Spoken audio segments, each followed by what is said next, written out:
Hey there y'all, welcome to the last Wiki video of the year, and the last video of the year. Well, okay, I'll be doing a Q&A later in the month, more information on that during the outro if you're curious. Anyhow, you know how this series works, I go into the wiki, look at the trivia section, talk about things from there, yada yada. I have been getting a little bit of criticism about the intrigue of some of the things I go over, so I do think I'll be a bit more picky with what I choose going forward, and spend less time on any of the more simple ones, just as a heads up. Today's video will start with Shulk and end with Inkling, capping off the Smash 4 roster and getting into the new characters. Actually, okay, I say we start with Shulk, but I didn't really find anything I wanted to talk about with him. I've gotten flack in the past for skipping characters, but I'd rather do that than for something I didn't really think was interesting, which, heads up, is going to happen again in this video. Just to make it up to y'all, I'm going to use some Xenoblade songs for the background music in this beginning portion. But anyways, next, it's mentioned how Bowser Jr.'s Final Smash gets a major power boost when used if the game is slowed down. This is referring to the training mode slowdown in particular. Keeping a controlled environment, the normal Final Smash normally hits around 7 times, dealing a total of 32.4%. There's a lot of factors that decide how effective this Final Smash is, which is partially the reason why it's not really seen as that good. But if we use it in just 2/3 time, just a tiny bit slower, we can see that Lemmy gets hit far more often. The damage dealt in each individual hit seems to be the same, but I guess when the game is slowed down, the interval from which you can get hit gets decreased dramatically. Which not only means more damage overall, but it also means they're less likely to fall out of the Final Smash, which is probably one of the biggest hindrances beforehand. And yes, I am trying to escape from it here, but my inputs are just not working. It wasn't quite as effective in the half speed, since the final hit ends up missing, but the frequency of hits was still higher. And in the 4th speed, it was still super effective like before. Unfortunately, this power boost doesn't seem to occur when you use the Final Smash under the effects of a timer, since using the Final Smash essentially gets rid of that slowdown. But you could play in the Special Smash with the slow speed active, and this does seem to keep the same, more efficient hit rate. This is technically the half speed value, so it wasn't as effective when used from the idle spawning points, just like in training mode, but I'm sure with the adjustment of a few factors it could hit just fine. All that matters is that the prompt here works, somewhat. So I bet the special slow smash meta is going to start feeling ways after this. Next in the sound test, Bowser Jr. and the Koopalings all have 28 voice clips. Everyone except for Larry, who is one short. The wiki says this is because his jump sound and his carry sound share the same audio file, but I'm not sure if I hear it. I'm not sure if I'm doing anything wrong here, but these are definitely not the same. So just in case, I did some testing just to see, and I think it's possible that what's being shared is the text sound and the carry sound. Because for Bowser Jr. these sounds are different, but for Larry they're the same. I mean, I didn't test too extensively, all I know is that Larry is one shy, which is pretty funny. Next, normally for Bowser Jr.'s right input victory screen, which has him hop out of the clown car, after the splash screen is played out, and the animation loops indefinitely, you can see the propeller keep spinning, because, of course it would. However, for every single one of the Koopalings, during this post-animation the propeller actually stops after one cycle. And this is the case for every single one of them.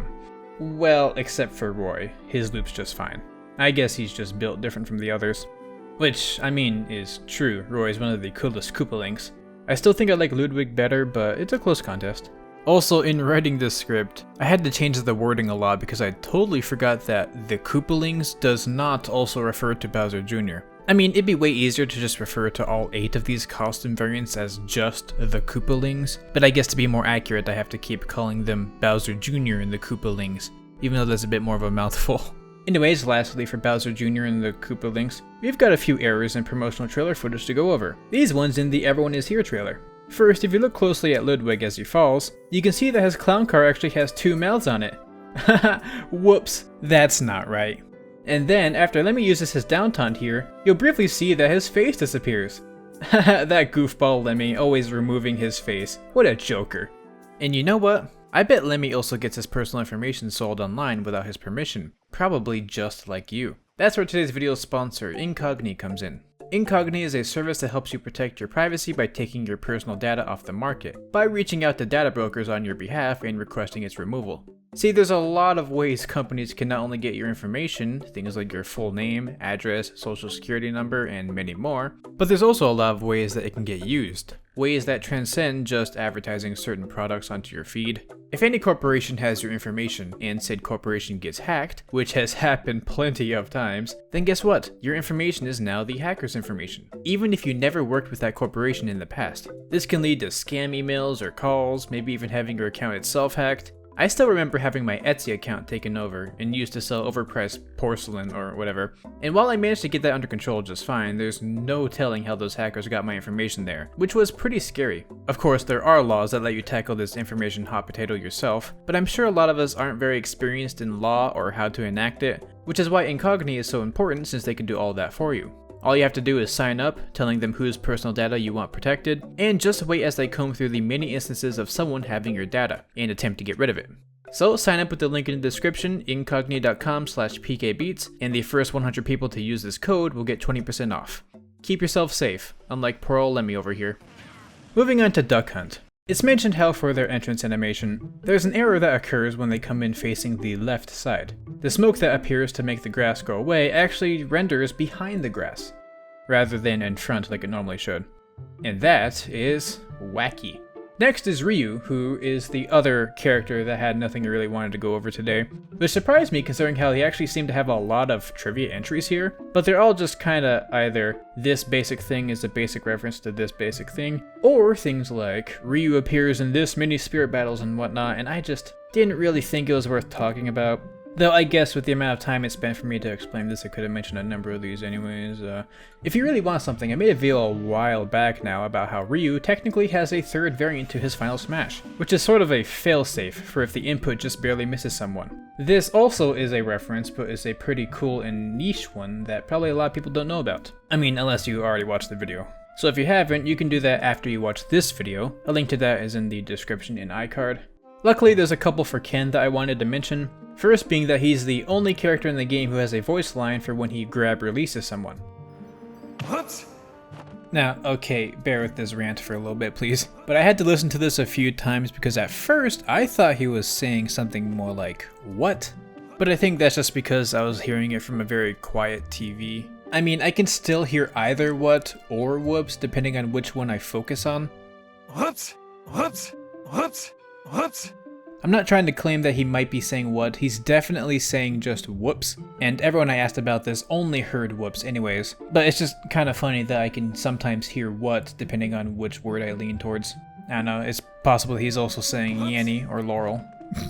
In Japanese he says yaruna, which means like, you're good, or something like that. Which I kinda like more, but it's interesting how this difference sort of recontextualizes a grab release. Like when he says oops, it's more like he's made a mistake by letting them get released, whereas when he says you're good, it implies that the opponent is the one who got themselves released or something. Not that there's grab release lore. And next is something that we have gone over on the channel a long time ago now, but in the game's coding, the attacks where Ken uses his legs or feet can be coded as fist attacks instead. And it's actually pretty easy for you to visualize yourself. Just make a spirit set with identical power numbers, and the only difference being whether it's got fist attack up or feet attack up. Whichever move deals more damage between the two has that spirit's respective effect. For his focus attack, with the fist up spirit it deals 41.6%, and with the foot up spirit it deals less at 37.8%. So this is clearly coded to be his fist. And the other example I found was Nata Toshigeri, one of his input moves, which also did more damage for the fist spirit than the foot one. You can very easily assume that this is just an oversight for when they carried over Ryu's attributes going into Ken.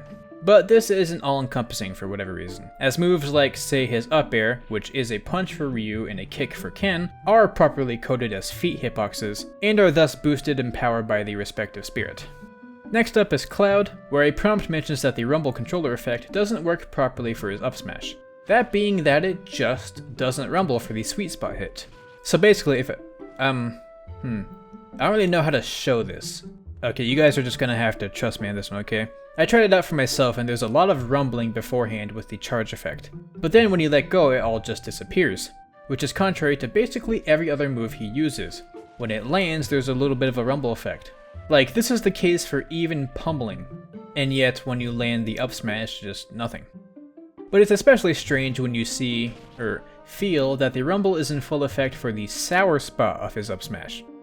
So yeah, the controller has more of a reaction when hitting the weaker portion of the move. So obviously I have to imagine that this is some kind of oversight. Which I don't really blame because I never use the rumble feature anyways, since I don't play with my Joy-Cons, and I don't think it works for like any other controller. Could be wrong about that, but I'm not sure. For Corrin, it's briefly mentioned how she's the only character to not have her default appearance on the classic mode mural, using her female alt instead of the male alt.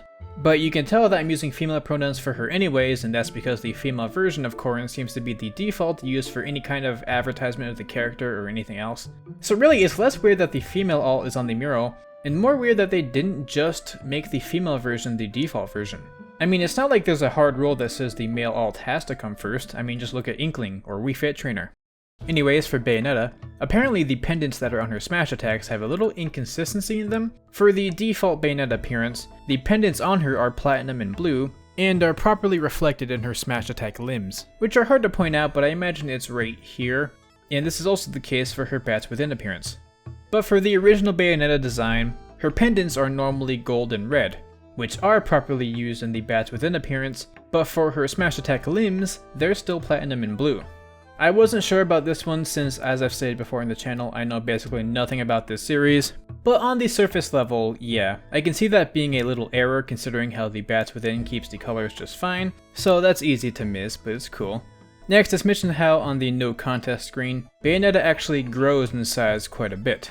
Normally in a match, she's a bit shorter than Ganondorf, but on this screen, she's now way taller. It's actually kinda hard to say how much of this is just Bayonetta growing, and how much is Ganondorf shrinking. Since if we do the same thing with, say, Zero Suit Samus, who's normally at chest level, she appears almost at the same height now. And there's definitely a lot of characters who shrink in size, like Bowser, who gets very tiny. So I'm not going to make any claims that, oh, Bayonetta is the only character who grows in size like the wiki does, but I don't know, I still think this is pretty funny to point out. And obviously I don't think there's a lot of explaining to do. The reason why their sizes change is so that they can fit the no contest screen pose at around the same amount.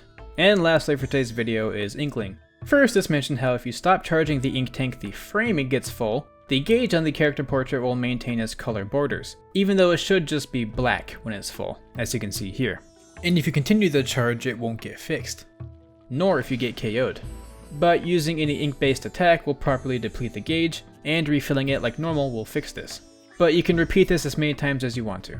Next, in certain portions of the game, like say the sound test, normally they separate gendered characters using the words male and female for all of them.